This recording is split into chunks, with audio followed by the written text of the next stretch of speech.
क्या एक मुस्कान डर का दूसरा नाम हो सकती है? सोचिए, एक हत्यारा जो अपने शिकार को मारने के बाद उनके चेहरे पर स्माइल बना देता है। द स्माइल मैन ऐसी एक थ्रिलर कहानी है जहां एक साइको किलर छुपकर लोगों की जान लेता है और उनके चेहरे पर एक डरावनी मुस्कान छोड़ जाता है।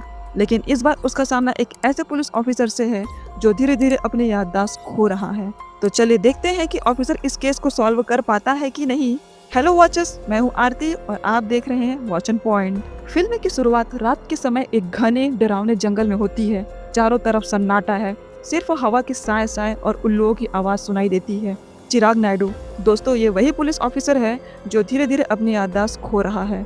एक मर्डर सीन पर पहुंचता है। चिराग एक जाबाज और जिद्दी सीआईडी ऑफिसर है जो अपराधियों को पकड़ने के लिए अपनी जान जोखिम में डालता है। वो देखता है कि एक आदमी को बुरी तरीके से मार दिया गया है। उसका चेहरा खून से लथपथ है और चेहरे पर एक डरावनी स्माइल बनाई गई है, जैसे कोई पागलपन में हंस रहा हो। चिराग को गुस्सा और डर दोनों महसूस होता है। वो तुरंत हत्यारे का पीछा शुरू करता है, जिसे स्माइल मैन कहते हैं, क्योंकि वो अपने हर शिकार के चेहरे पर स्माइल बनाता है। चिराग अपनी कार में स्माइल मैन का पीछा करता है, लेकिन सड़क पर तेज रफ्तार में उसकी कार पलट जाती है। गाड़ी के शीशे टूटते हैं और चिराग घायल हो जाता है। स्माइल मैन उसकी टूटी गाड़ी के पास आता है। उसका चेहरा छाया में छुपा हुआ है, लेकिन उसकी डरावनी आवाज साफ सुनाई देती है। वो कहता है कि मैंने बहुत लोगों को मारा है चिराग, अगर तू मेरी जांच बंद कर दे तो मैं हत्याएं रोक दूंगा, लेकिन अगर तूने पीछा करना नहीं छोड़ा तो मैं वापस आऊंगा। ये धमकी चिराग के दिल में डर और गुस्सा दोनों भर देती है। अब स्माइल मैन गायब हो जाता है और चिराग बेहोश हो जाता है। दोस्तों ये सीन पूरा सस्पेंस में डाल देता है कि आखिर ये स्माइल मैन है कौन और चिराग उसका सामना कैसे करेगा। दोस्तों अब कहानी सीधे 5 साल आगे बढ़ जाती है। अब चिराग की जिंदगी पूरी तरह बदल चुकी होती है। उसे अल्जाइमर की बीमारी हो गई है, क्योंकि उस एक्सीडेंट में स्माइल मैन ने उसके सिर पर गहरी चोट मारी थी। वो छोटी छोटी बातें भूलने लगा है, जैसे सुबह क्या खाया या किसी से क्या बात की। उसका दिमाग धीरे धीरे खाली हो रहा होता है। यहाँ हमें डॉक्टर मिलती है जो चिराग का इलाज कर रही है। डॉक्टर एक दयालु और समझदार महिला है जो चिराग को उसकी बीमारी से लड़ने में मदद करती है। वो उसे अपने यादें बचाने के लिए सलाह देती है। डॉक्टर चिराग को बताती है कि उसे अपनी जरूरी बातें नोटबुक में लिखनी चाहिए या ऑडियो रिकॉर्ड करना चाहिए, क्योंकि एक दिन वो सब कुछ भूल सकता है। चिराग को अक्सर एक छोटी लड़की की आवाज़ सुनाई देती है जो कहती है, चिराग अंकल मुझे बचा लो। ये आवाज़ उसे परेशान करती है, क्योंकि ये उस लड़की की है जिसे स्माइल मैन ने मारा था। चिराग का दिल टूट जाता है, लेकिन वो ठान लेता है कि अपनी याददाश्त खोने से पहले वो स्माइल मैन को पकड़ लेगा। चिराग अपने घर में पुरानी फाइलें देख रहा होता है। उसकी मेज पर ढेर सारी फाइलें बिखरी हैं और वो पुराने केसों को याद करने की कोशिश करता है। तभी उसकी नज़र द स्माइल मैन नाम के फाइल पर पड़ती है। वो फाइल खोलता है और पुरानी यादें ताज़ा हो जाती हैं। 5 साल पहले स्माइल मैन लोगों को मारता था, उनके शरीर से खून निकालता था और चेहरे पर एक स्माइल बनाकर लाश को पब्लिक प्लेस में फेंक देता था। चिराग को याद आता है कि उसने अपने करियर के केसों पर एक किताब लिखी थी, लेकिन स्माइल मैन का चैप्टर अधूरा छूट गया था। वो फैसला करता है कि इस किताब को वो छपवाएगा ताकि स्माइल मैन को पता चले कि चिराग ने हार नहीं मानी है। किताब की लॉन्चिंग पर पत्रकारों की भीड़ होती है। वो चिराग से सवाल करते हैं कि क्या स्माइल मैन जिंदा है, क्योंकि वेंकटेश नाम के एक पुलिस ऑफिसर ने दावा किया था कि उसने स्माइल मैन को एनकाउंटर में मार दिया था। ये सवाल सुनकर चिराग का दिमाग घूम जाता है और उसे दौरे पड़ने लगते हैं। दोस्तों ये सीन और सस्पेंस बढ़ाता है, क्योंकि अब ये वेंकटेश कहाँ से आ गया और उसने स्माइल मैन को क्यों मारा। अब हमें अरविंद को दिखाया जाता है, जो वेंकटेश का बेटा और एक नया सीबीआई ऑफिसर है। अरविंद एक जोशीला और सच्चाई ढूंढने वाला ऑफिसर है जो अपने पिता के गायब होने का राज जानना चाहता है। अरविंद चिराग से मिलने उसके घर जाता है। वो पूछता है कि आखिरी बार उसके पिता के साथ क्या हुआ था, क्योंकि वेंकटेश स्माइल मैन को मारने के बाद गायब हो गए थे। चिराग का जवाब रहस्यमयी होता है। वो कहता है सही वक्त पर सब कुछ पता चल जाएगा। अरविंद को लगता है कि चिराग को छुपा रहा है, लेकिन वो चुप रहता है। उधर चिराग चुपके से अपने पुराने दोस्त विराट से मदद लेता है। विराट एक रिटायर्ड क्लर्क है जो चिराग का पुराना और भरोसेमंद दोस्त है। वो चिराग की जांच में उसकी मदद करता है। चिराग विराट से 4 ऐसे अपराधियों की जानकारी मांगता है जो पावर और पैसे के दम पर सजा से बच गए थे। ये 4 अपराधी भंडारी, रवि, सेल्वराज और शक्ति थे। चिराग इन चारों अपराधियों पर नजर रखता है। वो उनसे दोस्तों की तरह बात करते हैं ताकि उनको शक न हो। एक रात शक्ति अपने कार में घर जा रहा होता है। सड़क सुनसान है और अचानक एक मिनी ट्रक उसका पीछा करने लगती है। शक्ति घबरा जाता है और अपनी कार को तेज रफ्तार में भगाने लगता है। लेकिन अगली सुबह शक्ति की लाश एक कचरे के ढेर में मिलती है। उसके चेहरे पर वही डरावनी स्माइल बनी होती है और शरीर से खून निकाल लिया गया होता है। पुलिस जांच शुरू करती है और पता चलता है कि हत्या कहीं और हुई थी और लाश को यहाँ लाकर फेंका गया है। अरविंद इस केस में चिराग से मदद मांगता है क्योंकि उसे लगता है कि इस्माइल मैन वापस आ गया है। कुछ पुलिस वाले मानते हैं कि ये पुराना इस्माइल मैन नहीं बल्कि कोई कॉपी कैट किलर है, लेकिन चिराग को यकीन है कि ये वही इस्माइल मैन है क्योंकि उसे 5 साल पहले की धमकी याद है।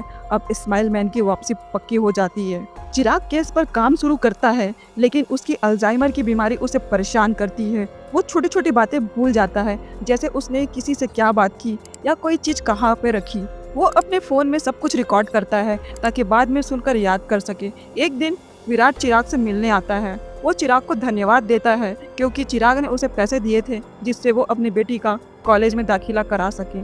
चिराग उसे चेतावनी देता है, बिना मुझे बताए मिलने मत आया करो। इस्माइल मैन मेरे करीबियों को निशाना बना सकता है, वो मुझ पे नजर रखा हुआ है। फिर चिराग शक्ति की ऑटोप्सी रिपोर्ट लेने हॉस्पिटल जाता है। यहाँ हमें फॉरेंसिक डॉक्टर को दिखाया जाता है और डॉक्टर बताता है कि किलर बहुत चालाक है।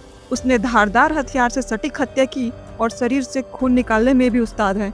अब चिराग वहाँ से चला जाता है। फिर कुछ मिनट बाद चिराग फिर से डॉक्टर से मिलने के लिए आता है और रिपोर्ट मांगता है क्योंकि अल्जाइमर की वजह से वो सब कुछ भूल जाता है। एक दिन एक फर्जी किलर पुलिस स्टेशन में आता है और वो दावा करता है कि वो इस्माइल मैन है। चिराग उससे बात करता है और पूछता है कि क्या उसके पैर पर गोली का निशान है, क्योंकि 5 साल पहले चिराग ने इस्माइल मैन के पैर पर गोली मारी थी। उस शख्स के पैर पर कोई निशान नहीं होता और चिराग उसे झूठा साबित कर देता है। लेकिन उसी रात इस्माइल मैन फिर से हरकत में आता है। विराट अपने घर जा रहा होता है। सड़क पर अंधेरा होता है और इस्माइल मैन की मिनी ट्रक उसका पीछा करती है। विराट घर पहुंच जाता है। फिर विराट के घर के दरवाजे पर कोई खटखटाता है। विराट पूछता है कौन है बाहर। बाहर से कोई भी आवाज नहीं आती। फिर वो बोलता है चिराग सर है क्या। फिर बाहर से आवाज आती है हाँ मैं चिराग हूँ। विराट को डाउट होता है और विराट असली चिराग को फोन करता है तो वो अपने घर पर होता है। चिराग को समझ में आ जाता है कि वहाँ इस्माइल मैन आ गया है। वो तुरंत विराट के घर के लिए निकलता है, लेकिन अल्जाइमर की वजह से उसे सही पता याद करने में दिक्कत होती है। वो बार बार रास्ता भूल जाता है और परेशान होकर अपनी रिकॉर्डिंग सुनता है। जब तक वो विराट के घर पहुंचता है, इस्माइल मैन विराट को मारकर उसकी लाश को ले जा चुका होता है। चिराग घर में खून के धब्बे देखता है और गुस्से से चिल्लाता है। वो अरविंद को फोन करता है और पुलिस को 20 किलोमीटर के दायरे में अलर्ट करने को कहता है। पुलिस एक ऑटो ड्राइवर को पकड़ती है जो विराट की लाश को लेकर रेलवे ट्रैक के पास फेंक रहा होता है। ऑटो ड्राइवर एक साधारण और डरा हुआ इंसान होता है। वो गलती से इस्माइल मैन की चाल में फंस जाता है। वो बताता है कि वो ट्रैफिक सिग्नल पर रुका था, तभी एक मिनी ट्रक से धुआं निकला और जब वो वापस आया तो उसके ऑटो में लाश थी। डर के मारे उसने लाश को ठिकाने लगाने की कोशिश की। सीसीटीवी फुटेज चेक करने के बाद पता चलता है कि वो सच बोल रहा है। इस्माइल मैन ने धुएं का इस्तेमाल कर लाश ऑटो में रखी थी। चिराग को एक स्माइली बॉल मिलती है जो इस्माइल मैन ने छोड़ी थी। ये चिन्ह चिराग को और पक्का कर देती है कि वही किलर है। अरविंद को लगता है कि ऑटो ड्राइवर ही किलर है, लेकिन चिराग उसे समझाता है कि ये इस्माइल मैन की चाल थी। इस्माइल मैन इतना चालाक है कि वो पुलिस को गलत रास्ते पर भेज देता है। अरविंद सुराग के लिए विराट के घर जाता है और उसकी बेटी से बातचीत करता है और उससे कहता है कि घर में जो भी चीजें असामान्य दिखती हैं वो बाहर लेके आ जाओ। उसके बाद वो अरविंद को एक फाइल देती है जिसमें शक्ति की फोटो होती है। दोस्तों शक्ति वही है जिसका स्टार्टिंग में लाश कचरे पे मिला था। विराट के फोन से पता चलता है कि उसने आखिरी कॉल चिराग को की थी। अरविंद को चिराग पर शक होने लगता है कि वो कुछ छुपा रहा है। वो चिराग से मिलता है और शक्ति से पूछता है कि सच क्या है।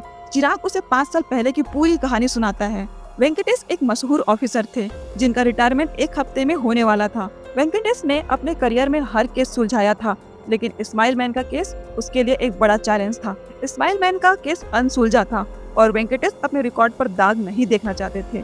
इसलिए उन्होंने रमेश नाम के एक गरीब आदमी को 15 लाख रुपए देकर इस्माइल मैन के रूप में पेश किया और उसका एनकाउंटर कर दिया।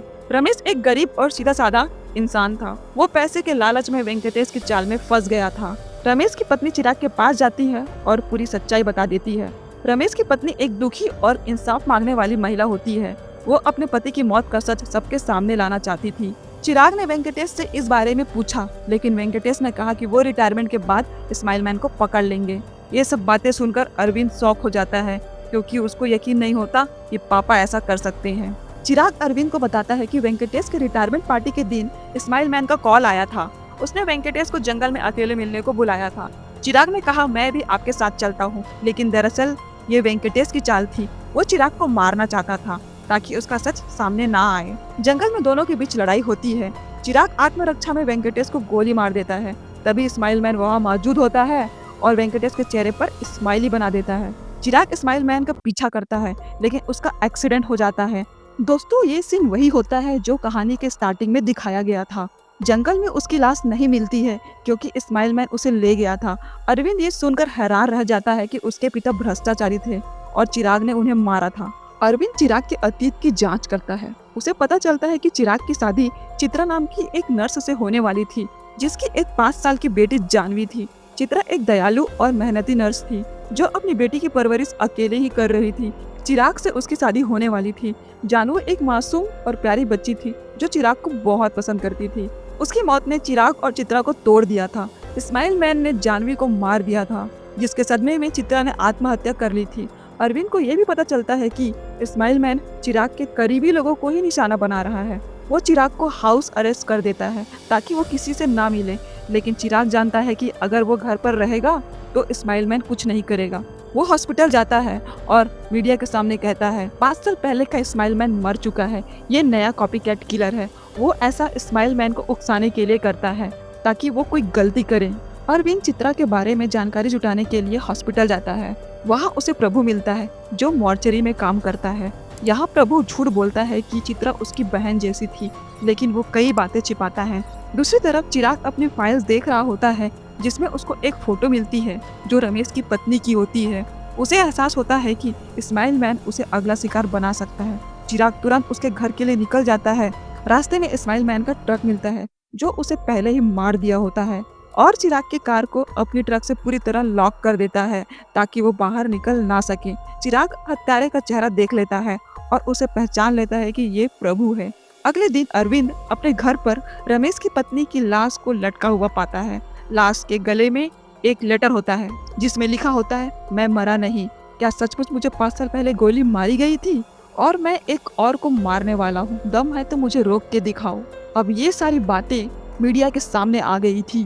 प्रभु चिराग के घर जाता है उसे मारने के लिए और अब पक्का हो जाता है कि वो ही स्माइल मैन है। चिराग को पता होता है कि उसका अगला निशाना मैं ही हूँ।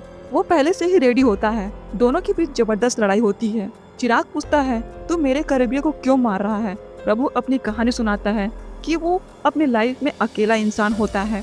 मोर्चरी में काम करने की वजह से उसका कोई दोस्त नहीं होता था, उससे कोई ठीक से बात नहीं करता था और खाना भी दूर बैठकर खाते थे। यहाँ तक कि उसे देखकर कोई हंसता भी नहीं था। उसे लगता था कि लोग उसे हंसते हुए देखें, इसलिए वो अपने करीबियों को मारकर उनके चेहरे पर स्माइली बना देता था। मोर्चरी में काम करने से उसे लाशों को ठिकाने लगाना आसान लगता था। एक दिन चित्रा नाम की नर्स हॉस्पिटल में आती है। वो उससे अच्छे से बात करती थी, देख के स्माइल करती थी और बैठकर खाना भी खाती थी। धीरे धीरे प्रभु उसे पसंद करने लगा था। उसने चित्रा को प्रपोज किया, लेकिन चित्रा ने कहा कि उसकी बेटी जानवी को भी उसे पसंद करना होगा। प्रभु ने जानवी का दिल जीतने की कोशिश की, लेकिन जानवी चिराग को ज्यादा पसंद करती थी। एक दिन जब चित्रा घर पर नहीं थी, प्रभु जानवी से बात करने जाता है और उसकी आवाज से जानवी डर जाती है और डर के मारे भागने लगती है और प्रभु उसका पीछा करता है। उसके बाद उसे वो पकड़ लेता है। तभी वहाँ से चिराग गुजर रहा होता है। जानवी चिराग को पुकारती है, फिर प्रभु उसका मुंह बंद कर देता है जिससे उसके दम घुटने से मौत हो जाती है। प्रभु को इस बात की खुशी होती है क्योंकि उसे लगा कि अब चित्रा उससे शादी कर लेगी, लेकिन चित्रा ने अपनी बेटी की मौत के सदमे में आत्महत्या कर ली। प्रभु ने इन सब के लिए चिराग को जिम्मेदार ठहराया और उसे करीबियों को मारना शुरू कर दिया था। प्रभु और चिराग की लड़ाई के दौरान अरविंद वहाँ पहुँच जाता है और वहाँ से प्रभु भाग निकलता है। चिराग अपनी रिकॉर्डिंग सुनता है और प्रभु को मोर्चरी में ढूंढ निकालता है। मोर्चरी में अंधेरा होता है और चारों तरफ लाशों की ठंडी स्मेल होती है। दोनों के बीच फिर से जोरदार फाइट होती है। प्रभु चिराग पर भारी पड़ रहा होता है, लेकिन चिराग एक हथौड़े से उसके सिर पर वार करता है और उसे मार देता है। स्माइल मैन का केस आखिरकार सुलझ जाता है। अरविंद मीडिया के सामने चिराग को इसका श्रेय देता है और बताता है कि उसके पिता वेंकटेश ने एक निर्दोष व्यक्ति को मारकर झूठ बोला था। दोस्तों, फिल्म के अंत में चिराग अपनी सारी यादें खो देता है। उसका अल्जाइमर इतना बढ़ जाता है कि वो ना तो स्माइल मैन के केस को याद रखता है और ना ही जानवी को।